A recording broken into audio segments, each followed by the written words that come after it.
آپ جانتے ہیں کہ 1912 کے اندر طرابلس میں ایک جنگ ہوئی تھی اور اس میں بہت سارے مسلمان شہید ہوئے تھے۔ مسلمانوں نے اپنی بقا کی یہ جنگ لڑی تھی۔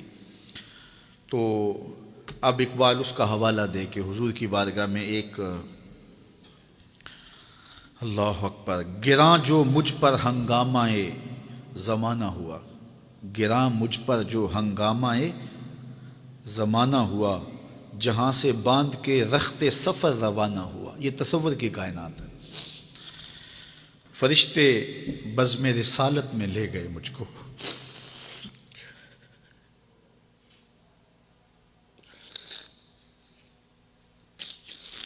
وہ کہتے ہیں کہ میں تصور ہی میں جب اس دنیا کے ہنگاموں سے اکتا گیا تو میں نے رخت سفر باندھ لیا۔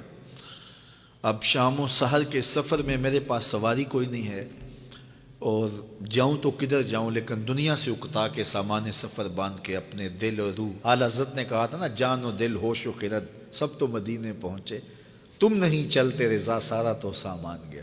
تو اقبال نے بھی سارا سامان باندھ لیا، تو پھر سواری کیا آئی؟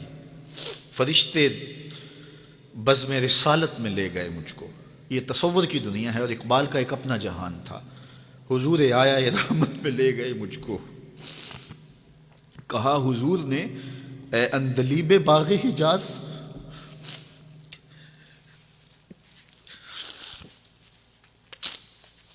کہا حضور نے اے اندلیب باغ حجاز، کلی کلی ہے تیری گرمی نواز گداز، ہمیشہ سرخوش جام ولا ہے دل تیرا، فتادگی ہے تیری غیرت سجود و نیاز، نکل کے باغ جہاں سے رنگ بو آیا، نکل کر باغ جہاں سے رنگ بو آیا، ہمارے واسطے کیا تحفہ لے کے تو آیا۔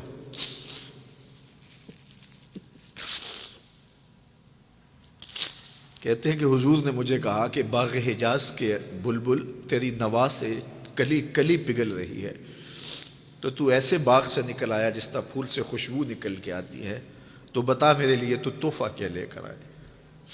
اب اقبال کا جواب سنیے، حضور دہر میں آسودگی نہیں ملتی، حضور دہر میں آسودگی نہیں ملتی، تلاش جس کی ہے وہ زندگی نہیں ملتی، ہزاروں لالا و گل ہیں ریاض ہستی میں، وفا کی جس میں بو ہو وہ کلی نہیں ملتی، مگر میں نظر کو ایک آبگینہ لایا ہوں۔ یہ 1912 کی بات ہے جب طرابلس کی جنگ لگی تھی۔ مگر میں نظر کو ایک آبگینہ لایا ہوں، جو چیز اس میں ہے جنت میں بھی نہیں ملتی، جھلکتی ہے تیری امت کی آبرو اس میں، طرابلس کے شہیدوں کا ہے لہو اس میں۔